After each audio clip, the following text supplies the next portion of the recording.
The New York Giants must beat the Seattle Seahawks on Monday night or it's game over.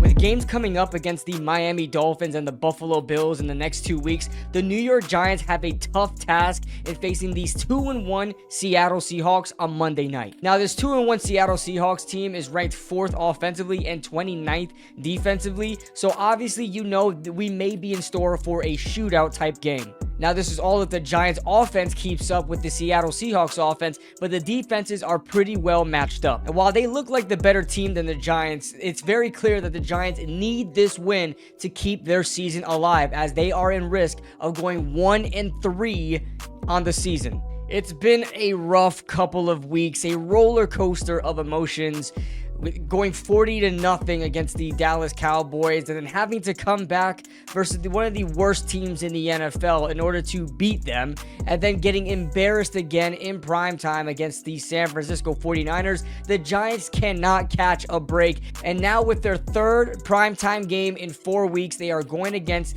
the Seattle Seahawks. Although Geno Smith was a surprise last season, he picked up right where he left off from last season onto this season and looked even better.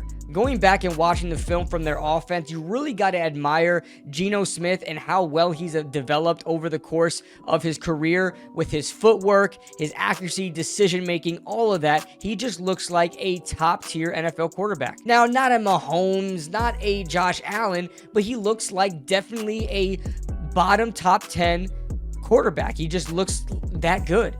And while we're not exactly dealing with the Legion of Boom, the defense for the Seahawks is not great, but they do have some very key players. Checking out this injury report, you're going to see a lot of did not practice on Thursday, and from what I can gather, the Seahawks are infamous for doing such things and having these guys play later on, I guess giving them a little bit of a rest. But as you guys can see, guys that are probably not going to be playing in this upcoming game are guys like Kobe Bryant, Artie Burns, even Charles Cross, the left tackle, with Abraham Lucas, the right tackle, already on IR, Draymond Jones, their highly paid interior defensive lineman, and Derek Hall, their rookie edge rusher. Everyone else seems like they are ready to go. Jaron Reed, Tariq Woolen, Uchenna Nwasu. These guys are guys that I wish were not playing, but it looks like they will.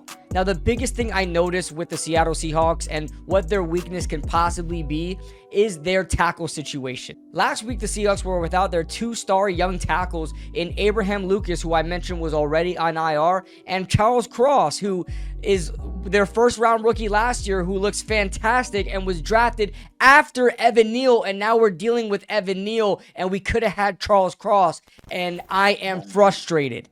But that's neither here nor there, as Charles Cross may not play in this game. We will see, but that will really help the Giants out in this upcoming game. Because although their 2021 6th-round pick Stone Forsythe filled in for Charles Cross at left tackle last week, he wasn't terrible, but he was definitely not Charles Cross, and he was exposed a lot of the time versus Carolina's front. Now, apparently, we're supposed to get Azeez Ojulari back with that hamstring injury. We don't know if he's going to be 100%, and if we can get Kayvon Thibodeau out of his own ass, we can probably get a good rush. But this is a point that we need to key on. We cannot allow backup tackles who were not good last week, allow them to dominate our star pass rushers and Azeez Ojulari and Kayvon Thibodeau. We just cannot let it happen. And speaking of their offensive line, the interior offensive line is actually not too shabby. They actually weren't too disappointing versus the Carolina Panthers, but they have shown to be a little bit inconsistent. See, the Seahawks love to run inside zone, but if you notice something, they have been very inconsistent as far as opening up holes for those running backs in zone.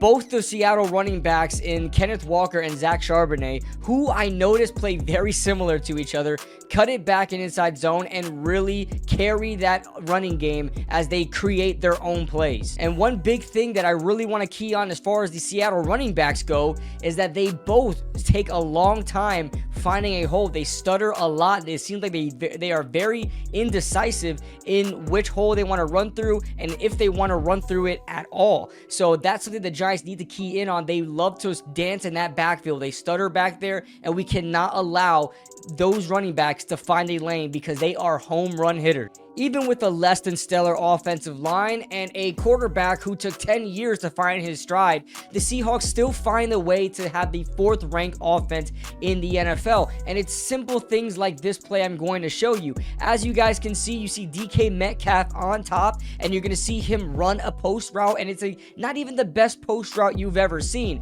But you see Geno Smith having time in the pocket with a 7-man protection versus a 5-man blitz. The offensive line holds up, and Geno Smith takes time to trust his receiver, pull the trigger on a throw, and DK Metcalf comes up with it. It wasn't crazy acrobatics. It wasn't a crazy backyard football play. It was just basic fundamental football IQ. It's something that the New York Giants have lacked in this season. 3 aspects to this is the offensive line not holding up, especially in max protections, the quarterback either not trusting his wide receiver or not trusting himself and pulling the trigger downfield, and 3, the wide receivers not getting open downfield, allowing the quarterback to find a spot to throw to. You can see all 3 aspects that the Giants have been struggling with on their offense were perfected in that one play that you saw Seattle run. And it's things like that that keep an offense running. It's things like that the Giants offense can learn to adapt. It's not very hard to do. You're not asking for rocket science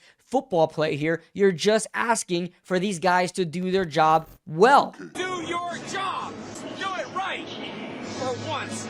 I gotta say, it was very frustrating watching Seattle's offense play because the Giants can be that. The Giants can be that type of offense. They have the potential for being a top 5 offense in the NFL. And where are we? All the way at the bottom. Moving on to the Seattle Seahawks defense, it doesn't get as pretty. The Seahawks' 31st pass defense, along with their 5th ranked rush defense, totals them at a whopping 29th ranked defense in the NFL, which is completely beatable. Like I said, they are 31st ranked. 31st, that means they're second from last in pass defense, but they do have a very strong run defense, forcing a lot of teams to air it out. Andy Dalton threw it for over 50 times against the Seattle Seahawks last week, and you can imagine the Giants probably going to do the same exact thing, with the Giants struggling against the run, having no Saquon Barkley, and now no Andrew Thomas. With Matt Breida starting for the Giants, I don't imagine them to hand the ball off to Breida as many times as anyone would think they would, because last week against the San Francisco 49ers, I believe there were only 7 or 8 total carries by running backs through the entire game. And like I said, the 5th ranked rush defense, I don't imagine the Giants to commit to the run very long. If Geno Smith and his offense are airing it out, I'm sure Brian Daboll and Mike Kafka are going to want to do the same. As much as I have a problem with the Giants coaching staff with not running the ball enough, I just don't see it in them that they are going to stick to the run in this game. I really think they're going to get right back at it, run a couple of times, even if it's a little bit successful, just completely abandon it in the second half and try to air the ball out.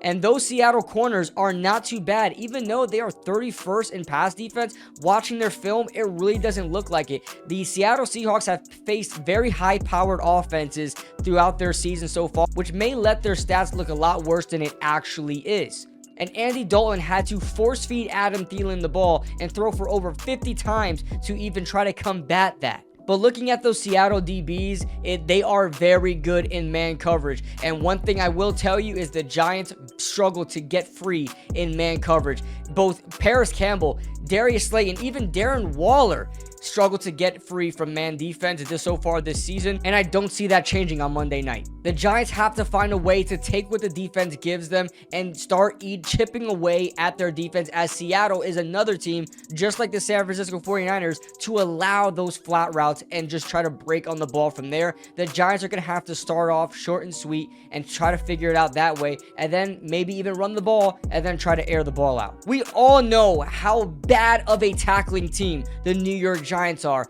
As a matter of fact, 31 missed tackles for the New York Giants defense through 3 games this season. And guess what? Seattle is not far behind. In fact, the Seattle Seahawks have 30 missed tackles so far through 3 games. That is 10 a game, and they are 1 missed tackle behind the New York Giants. So they are just as bad in that department. This game is very, very far from easy, but it is very, very winnable. The Giants have to limit their mistakes and capitalize on Seattle's. They are going to make mistakes. They are going to miss tackles. They even could make some errant throws because of the offensive line. Missing out on your two top tackles is big for a team. The Giants need to capitalize on that, and Azeez Ojulari and Kayvon Thibodeaux need to punish them for having their tackles out. That's what they need to do. Disrupt that offensive line. Get Geno Smith off that timing, because the Seattle Seahawks wide receivers are no joke. DK Metcalf has been having a fantastic year up to this point. Tyler Lockett, not too shabby as well. And with rookie Jackson Smith and Jigba there as well, he hasn't been looked at too much this season, but I can guarantee you he will definitely play well against the Giants. It just happens to us. The very purpose of this video is to instill hope in you guys, and even instill hope in myself, because I just don't believe yet, but I am trying my darndest to. I still have the Giants losing from a score of like 34-17, 34-20 maybe even.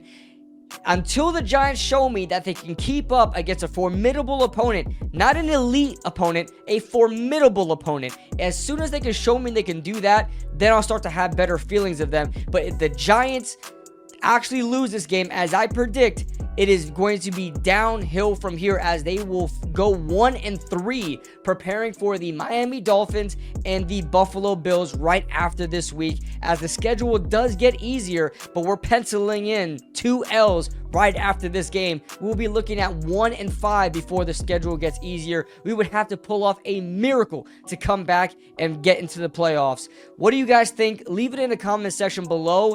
You guys can catch me on the Bleacher Report app before and after every New York Giants game to discuss the preview and recaps. So that being said, leave a like if you guys enjoyed, subscribe if you guys are new. I'm Kid Blue, and I'll see you guys in the next video.